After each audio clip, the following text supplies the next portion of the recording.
बिस्मिल्लाहिर्रहमानिर्रहीम। दो चीजों में हद, रुकावट और पर्दे को बरज़ख कहा जाता है। इमाम अलूसी रूहुल मानी में लिखते हैं कि मरने से लेकर क़यामत तक का वक्फा बरज़ख कहलाता है। अल्लाह पाक कुरान हकीम में फरमाता है, और उनके आगे उस दिन तक एक पर्दा हाइल है जिस दिन वो कब्रों से उठाए जाएंगे। यानी कब्रों से तो रोजे क़यामत ही उठाया जाएगा, इसलिए मरने के बाद से क़यामत तक का जमाना आलिम बरज़ख कहलाता है। नाज़रीन गिरामी, हमारी जिंदगी 3 अदवार पर मुश्तमिल है। नंबर 1 हयात दुनियावी, नंबर 2 हयात बरज़खी, नंबर 3 हयात उखरवी। अब जैसे ही बंदा फौत होता है तो उसकी कब्र की जिंदगी शुरू हो जाती है। यहाँ आपको बताते चलें कि अज़ाब कब्र से मुराद आलिम बरज़ख की जिंदगी का अज़ाब है। इसे अज़ाब कब्र कहने की वजह यह है कि मुर्दों को कब्रों में दफनाया जाता है, वरना हर मैयत कब्र में दफन हो या ना हो,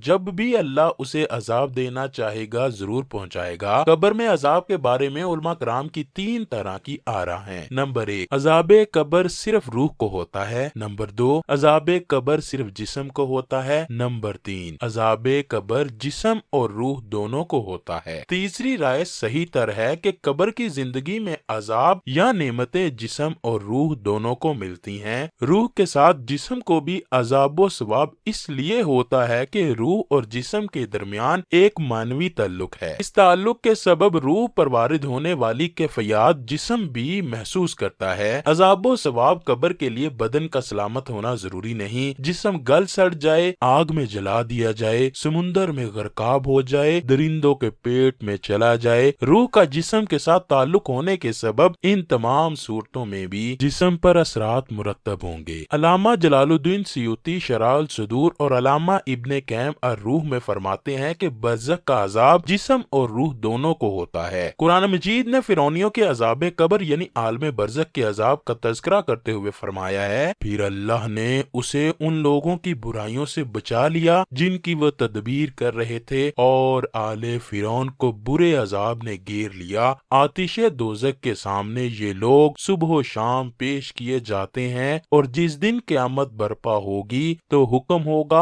आले फिरौन को सख्त तरीन अजाब में दाखिल कर दो। नाज़रीन गिरामी, अल्लाह पाक इस आयत में फरमा रहा है कि फिरौनियों को सुबह और शाम आग का अजाब दिया जाता है, जबकि अभी क़यामत तो बर्पा नहीं हुई। अबू दाऊद की हदीस नंबर 4753 है कि नबी करीम सल्लल्लाहु अलैहि वसल्लम ने फरमाया, उस मैयत के पास 2 फरिश्ते आते हैं, उसे उठाकर बिठाते हैं और उससे पूछते हैं तेरा रब कौन है? वो जवाब देता है अल्लाह मेरा रब है। फरिश्ते उससे सवाल करते हैं तेरा दीन क्या है? वो जवाब देता है इस्लाम मेरा दीन है। फरिश्ते उससे पूछते हैं ये शख्स हजरत मोहम्मद सल्लल्लाहु अलैहि वसल्लम जो तुम्हारे दरमियान मबूस हुए कौन है? वो जवाब देता है वो अल्लाह के रसूल हैं। फरिश्ते उससे पूछते हैं तुझे ये कैसे मालूम हुआ? वो जवाब देता है मैंने अल्लाह की किताब में पढ़ा, लिहाजा मैं आप सल्लल्लाहु अलैहि वसल्लम पर ईमान लाया और आप सल्लल्लाहु अलैहि वसल्लम की तस्दीक की। इसी तरह तिबरानी की हदीस नंबर 4629 में हजरत अबू हुरैरा रजी अल्लाह ताला अन्हु रिवायत करते हैं कि एक जनाजे में हम हजूर नबी करीम के साथ थे। जब हम मैयत की तदवीन से फारिग हुए और लोग वापस जाने लगे तो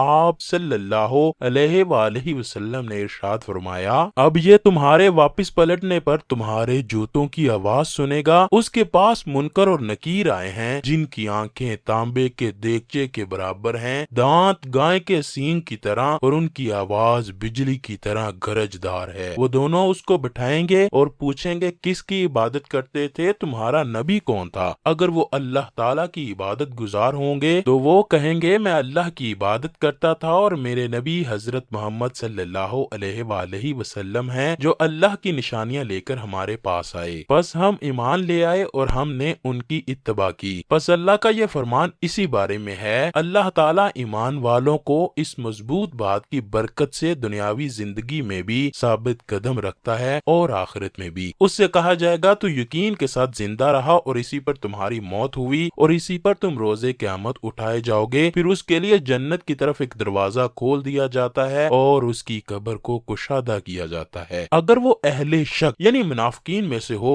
तो वो उनके सवालों के जवाबों में कहता है मैं नहीं जानता, मैंने लोगों को जो कुछ कहते सुना میں نے بھی وہی کہا۔ اس سے کہا جائے گا تو شک پر زندہ رہا، اسی پر تمہاری موت ہوئی اور اسی پر روزے قیامت تمہیں اٹھایا جائے گا۔ پھر اس کے لیے دوزخ کی طرف ایک دروازہ کھول دیا جاتا ہے، اس پر ایسے بچھو اور سانپ مسلط کیے جاتے ہیں کہ اگر ان میں سے ایک بھی زمین پر پھونک مار دے تو زمین کے تمام نباتات جل کر راکھ ہو جائیں۔ پھر زمین کو حکم دیا جاتا ہے اور وہ سکڑ جاتی ہے حتیٰ کہ اس کے دونوں پہلو ایک دوسرے میں دھنس جاتے ہیں۔ مسلم کی حدیث نمبر 2867 میں حضرت زید بن ثابت رضی اللہ تعالیٰ عنہ سے روایت ہے کہ وہ کہتے ہیں کہ ہم نبی کریم صلی اللہ علیہ وآلہ وسلم کے ساتھ بنو نجار کے ایک باغ میں تھے۔ آپ اپنے خچر پر سوار تھے کہ اچانک خچر بدکنے لگا، قریب تھا کہ وہ آپ کو نیچے گرا دے۔ ہمیں وہاں کچھ قبریں نظر آئیں۔ آپ نے پوچھا ان قبروں کو تم میں سے کوئی جانتا ہے؟ تو ہم میں سے ایک شخص نے کہا اللہ کے رسول میں جانتا ہوں۔ آپ نے پوچھا بتاؤ یہ کب فوت ہوئے تھے؟ اس نے کہا شرک کی حالت میں ہی مر گئے تھے۔ تو آپ نے فرمایا بے شک یہ لوگ اپنی قبروں میں آزمائے جا رہے ہیں، مجھے یہ ڈر نہ ہوتا کہ تم مردوں کو دفنانا چھوڑ دو گے تو میں اللہ سے دعا کرتا کہ وہ تمہیں قبر کے عذاب کو سنا دے جو میں سن رہا ہوں۔ لہٰذا میرے بھائیوں ہمیں قبر کے عذاب سے بچنے کی فکر کرنی چاہیے۔ حضرت برا بن عازب رضی اللہ تعالیٰ عنہ سے روایت ہے، وہ کہتے ہیں کہ ہم رسول اللہ صلی اللہ علیہ وآلہ وسلم کے ساتھ ایک جنازے میں تھے، آپ قبر کے کنارے بیٹھے رو رہے تھے، یہاں تک کہ آپ کے آنسوؤں سے سامنے کی مٹی تر ہو گئی۔ پھر آپ صلی اللہ علیہ وآلہ وسلم نے فرمایا اے میرے بھائیوں اس دن کے لیے تم بھی تیاری کر لو۔ حضرت علی رضی اللہ تعالیٰ عنہ سے مروی ہے کہ محمد صلی اللہ